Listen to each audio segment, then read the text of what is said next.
సారంగాపూర్ మండలం పెంబెట్ల గ్రామానికి చెందిన పస్తం రమేష్ స్వప్న ఇల్లు ఇటీవల కురిసిన భారీ వర్షాలకు కూలిపోగా వారింటిని పరిశీలించి ప్రభుత్వం ద్వారా ఇందిరమ్మ ఇల్లు మంజూరు చేస్తామని, తక్షణ సాయంగా నష్టపరిహారం ప్రభుత్వం ద్వారా 1,20,000 మంజూరుకి ఇప్పిస్తామని భరోసా ఇచ్చారు జగిత్యాల శాసనసభ్యులు డాక్టర్ సంజయ్ కుమార్. ఈ సందర్భంగా ఎమ్మెల్యే సంజయ్ మాట్లాడుతూ ప్రకృతి వైపరీత్యాల కింద 1,20,000 రూపాయలు ప్రభుత్వం ద్వారా మంజూరు చేస్తామని, అర్హులందరికీ ఇందిరమ్మ ఇల్లు ఇవ్వాలని ప్రభుత్వం నిర్ణయించిందని, గ్రామ నాయకులు అధికారులు అర్హులకు ప్రాధాన్యం ఇవ్వాలని అన్నారు. L3లో ఉన్న వారికి ప్రాధాన్యం ఇవ్వద్దని, గుడిసెలు ఇల్లు కూలిపోయిన వారికి ప్రాధాన్యం ఇస్తామని, ఓడలు పూర్తి అయి రేకులు వేసుకొని ఉంటున్న వారికి స్లాబ్ కోసం 2 లక్షలు మంజూరు చేస్తున్నట్లు ఆయన పేర్కొన్నారు.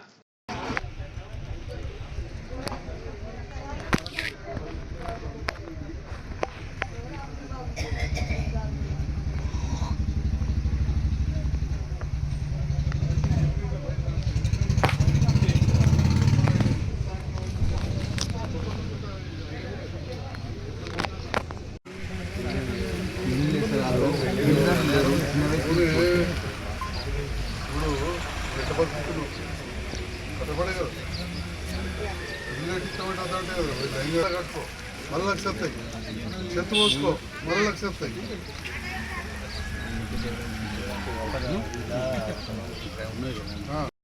ఇట్లా వస్తున్నా అన్నప్పుడు చెప్పాలమ్మా. ఇల్లు గురించే కదా వచ్చింది. హౌసింగ్ రాకపోతే ఎట్లా ఎక్కడ ఉంటారు జనాలమ్మా? అవును, ఎక్కడన్నా ఉండని మేమేం రోజు ఖచ్చితంగా చెప్పండి. సార్ ఓపెన్ చేసి చెప్పండి. మళ్ళీ 2 నచ్చకుండా తర్వాత నేను ఇంకా మీరు మంజూరు చేస్తా. అందరూ వచ్చి మాట్లాడిపోతారు. ఒక్క నేను ప్రపోజ్ చేసి మంత్రి సంతకం పెట్టిన ముఖ్యమంత్రి వచ్చి మోడల్లో ఇట్లాస్తే నేను పెట్టినట్టు వెహికల్ అందరూ చెప్పాను పెట్టిస్తా.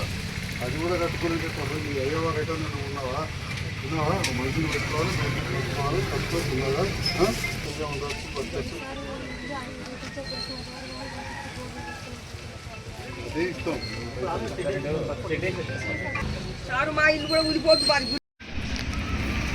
పెంబెట్ల గ్రామానికి చెందిన పస్తం స్వప్న, పస్తం రమేష్ వాళ్ళ ఇల్లు వర్షాలకు కూలిపోవడం జరిగింది. ఆ విషయాన్ని స్థానిక సర్పంచ్ గారు, ఉప సర్పంచ్ గారు మా దృష్టికి తీసుకురాగానే వెంటనే అధికారులను పంపించడం, గౌరవ తహసీల్దార్ గారు డిజాస్టర్ రిలీఫ్ కింద ఇమ్మీడియట్గా 1,20,000 వచ్చే విధంగా వారు ప్రతిపాదన పంపించడం జరిగింది. ఆ డబ్బులు అతి త్వరలోనే రిలీజ్ చేయించడానికి నేను అన్ని విధాలా కూడా చర్యలు తీసుకుంటానని కూడా తెలియజేస్తున్నా. దాంతోపాటుగా చాలా పేదస్తులు పాత ఇల్లు అయిపోయింది, కొంత స్థలం ఉన్నది. రేవంత్ రెడ్డి గారి నేతృత్వంలోని కాంగ్రెస్ ప్రభుత్వం ఇందిరమ్మ రాజ్యంలో ఇందిరమ్మ ఇల్లు నిర్మించే ఒక గొప్ప కార్యక్రమం, చారిత్రాత్మక కార్యక్రమం ఇలా తెలంగాణ రాష్ట్రంలో జరుగుతూ ఉంది. ఎప్పుడో ఆ కాలంలో రాజశేఖర రెడ్డి గారు ముఖ్యమంత్రి గారు ఉన్నప్పుడు కావచ్చు, ఇంకా అంతకుముందు చెన్నారెడ్డి గారు, వెంగళరావు గారు ముఖ్యమంత్రులు ఉన్న సందర్భంలో ఇట్లాంటి ఇందిరమ్మ ఇల్లు ఇచ్చే కార్యక్రమాలు పెద్ద ఎత్తున చూసాం. మళ్ళీ ఇప్పుడు ఇందిరమ్మ ఇల్లు ఇస్తున్న సందర్భంలో 3,500 ఇల్లు జగిత్యాల నియోజకవర్గానికి మంజూరు వచ్చినాయి. దాంట్లో 2,600 ఇల్లు పూర్తిగా వస్తూ ఉన్నాయి. గౌరవ ముఖ్యమంత్రి రేవంత్ రెడ్డి గారు, అదేవిధంగా ఇండ్ల మంత్రి అయిన పొంగులేటి శ్రీనివాసరెడ్డి గారు మళ్ళీ 2,000 ఇల్లు మంజూరు చేయడం జరిగింది ప్రతి నియోజకవర్గానికి. అన్ని నియోజకవర్గాలకు, జగిత్యాల నియోజకవర్గ గ్రామాలకు ఒక ప్రత్యేకమైన అడ్వాంటేజ్ మనకి ఏమొచ్చిందంటే జగిత్యాల పట్టణమే 40%. జగిత్యాల పట్టణానికి గతంలోనే 4,500 ఇల్లు డబుల్ బెడ్రూమ్ ఇల్లు కట్టి పేదవాళ్ళకి ఇచ్చాం. దానివలన జగిత్యాల పట్టణానికి తక్కువ అవసరం పడి ఎక్కువ ఇండ్లు మనం గ్రామాలకు ఇవ్వడం జరుగుతూ ఉన్నది. ఈరోజు పెంబెట్ల గ్రామంలో ఎవరికైతే ఇల్లు డ్యామేజ్ అయినాయో వారికి తప్పకుండా ఇల్లు ఇస్తాం. ముఖ్యంగా ఈ పరమేశ్వర్ స్వప్న వాళ్ళ ఇల్లు కూలిపోయింది, వారికి తక్షణ సహాయం కింద 1,20,000 రూపాయలు, అదేవిధంగా ఇందిరమ్మ ఇల్లు మంజూరు చేస్తాం. మీరు కొంచెం కష్టపడి తప్పకుండా ఇల్లు కట్టుకోవాలి. సార్ కట్టుకుంటే ఒక జీవితం కుటుంబం అందరూ కూడా సంతోషంగా ఉండొచ్చు. అన్ని విధాలా మేము కావచ్చు, స్థానిక నాయకులు సహకారం చేస్తారు. కాబట్టి ఏదైతే మంజూరు ఇప్పిస్తామో వారం రోజుల లోపల మంజూరు ఇప్పిస్తా అది చేయాల్సిందిగా కోరుతా ఉన్నాం. మరి వీరే కాకుండా ఎవరెవరైతే గుడిసెలలో ఉంటున్నారో ఇప్పటికే ఈ మండలంలో 64 మంది గుడిసెలలో ఉంటున్నారని మనకు రిపోర్ట్ వచ్చింది. ఇక్కడ చాలామంది వివిధ గ్రామాల వైస్ ఎంపీపీ గారు, మాజీ సర్పంచులు, మాజీ ఎంపీటీసీలు వచ్చారు. ఏమన్నా లిస్టులలో సొంత స్థలం ఉండి గుడిసెలలో ఉన్న వాళ్ళు తప్పిపోతే ప్రాధాన్యత ఇవ్వండి. నాకు కొన్నిసార్లు ఎట్లాంటివి వస్తాయంటే ప్రతిభాలు నాకు బంగ్లు ఉన్నది కానీ మాకు ముగ్గురు కొడుకులు ఉన్నారు, నాకు ముందుగా ఏవో కొడుకు ఇవ్వంటే చూసే వాళ్ళందరూ కూడా ఏమంటారంటే బంగ్లు ఉన్న వాళ్ళకి ఇల్లు ఇచ్చారని చెప్పి మన నాయకులకు చెడ్డ పేరు వస్తుంది. మీ అందరికి మంచి పేరు ఉంటేనే మాకు మంచి పేరు, మాకు మంచి పేరు ఉంటే ముఖ్యమంత్రికి మంచి పేరు. సో ప్రాధాన్యత మనం ఎవరికి ఇవ్వాలంటే గుడిసెలలో ఉన్న వాళ్ళకు, కిరాయిలలో ఉన్న వాళ్ళకు ప్రాధాన్యత ఇవ్వాలి. లేదా ఇట్లా కూలిపోయే వ్యవస్థ ఉన్న వాళ్ళకు మనం ప్రాధాన్యత ఇవ్వాల్సిన అవసరం.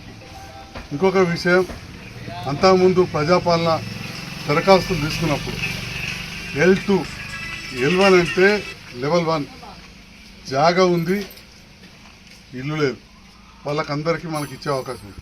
L2 అంటే ఇల్లు లేదు, జాగా లేదు కాబట్టి నీకు జాగలే లేదు ఎట్లా అని చెప్పి మంజూరు ఇవ్వరు. కానీ ఈ సంవత్సర కాలంలో ఈ ఇందిరమ్మ రాజ్యంలో ఇండ్లు ఇస్తున్న విషయాన్ని తెలుసుకొని కొంతమంది అర్ధగుంటనో 30 గుంటనో కొనుక్కున్నారు. అట్లాంటి వాళ్ళకు ఐడి లేకుండా కానీ అలా వాళ్ళు గుడిసేసుకొని ఉంటే, రేకులు వేసుకొని ఉంటే ఐడి లేకుండా ఇచ్చే అవకాశం ఉన్న విషయాన్ని ఎంపీడీఓ గారు అందరికీ తెలుసు. సో వాళ్ళకు కూడా మనం ప్రాధాన్యత ఇవ్వాలి. ఇక L3 అంటే కొద్దిగా పాతిల్లో లేదా బంగ్లాలో ఉన్నవాళ్ళు, వాళ్ళకు మనం ఇవ్వడానికి అవకాశం లేదు. అయ్యో వాళ్ళ ఇల్లు కూడా అంతకుముందు L3లో వచ్చింది, తప్పు పడ్డదంటే తర్వాత సవరిద్దాం. ఇప్పుడున్న పరిస్థితుల్లో మన అధికారులు కానీ మన నాయకులకు విజ్ఞప్తి చేస్తాను, మీ అందరూ కోరుతుంది ఇక్కడ నాయకులకు అది తీసుకొస్తే L3 ఆప్షన్ లేదు. గతంలోనే కొంతమంది ఒత్తిడితో కొందరు నాయకులు పెడితే 21 ఇళ్లకు కొంత బిల్ వచ్చి కొంత రాక ఇబ్బంది అవుతుంది నియోజకవర్గ స్థాయిలో. ఇక అది రాష్ట్ర స్థాయిలో ఉన్నది, అది పైన మాట్లాడతాం. మళ్ళీ అట్లాంటివి జరగకుండా గౌరవ ముఖ్యమంత్రి గారు, అదేవిధంగా ఇండ్ల మంత్రి శ్రీనివాసరెడ్డి గారు L3 అనే దాన్ని ఆప్షన్ తీసేసారు. సో ఇప్పుడు ఏదైతే మనకి L3లో ఉన్నాయో అంటే చాలామందికి ఇల్లు ఉంటేనో, పాత ఇల్లు ఉంటేనో, కొత్త ఇల్లు ఉంటేనో వచ్చింది, కొన్ని తప్పిపోయి కూడా వచ్చాయి, అది తర్వాత చేసుకున్నాం. ఇప్పుడు మాత్రం అట్లాంటి ప్రతిపాదన మీరు గ్రామ స్థాయిలోనే ఆపేయండి. సో ఇట్లా కూలిపోయే ఇండ్లు, కూలిపోయిన ఇండ్లు, గుడిసెలలో ఉన్న వాళ్ళకు, కిరాయిల్లో ఉన్న వాళ్ళకు ప్రాధాన్యత ఇవ్వాల్సిందిగా నేను అందరు కూడా విజ్ఞప్తి చేస్తున్నా. మీరు ఇచ్చిన తర్వాత మళ్ళీ 360 డిగ్రీ యాప్ అని పంపిస్తారు. అంటే అంతకుముందు ఏమైనా ఇల్లు ఉందా, లేదా కారు ఉందా, ట్రాక్టర్ ఉందా అనేది. అది మనం ఏం చేయలేని పరిస్థితి. 2021లో గత ప్రభుత్వంలో ఒక సర్వే చేశాను. అప్పుడు కూడా కొన్ని తప్పులు పడి కడు పేదస్తులవి కూడా కారు ఉన్నట్టు, ఇల్లు ఉన్నట్టు వస్తున్నాయి. అవి సవరించడానికి కొంత సమయం పడుతుంది. ఇప్పుడు అందులో కూడా ఒక్కొక్కసారి మీరు అత్యంత సామాన్యులకు పంపినా కానీ రిజెక్ట్ అయ్యే అవకాశం ఉంది. కాబట్టి మనం లిస్టు పంపించి ఫైనల్ అయిన తర్వాతనే వాళ్ళకు చెప్దాం. పంపడం మాత్రం కడు పేదస్తులు, గుడిసెలు ఉన్న వాళ్ళు, ఇల్లు లేని వాళ్ళు, ఈ మధ్య కాలంలో స్థలం కొనుక్కొని గుడిసేసుకొని ఉంటున్న వాళ్ళకి చూపించాల్సి పెట్టాల్సి కొడుతుంది. ఒకసారి ఆపేది.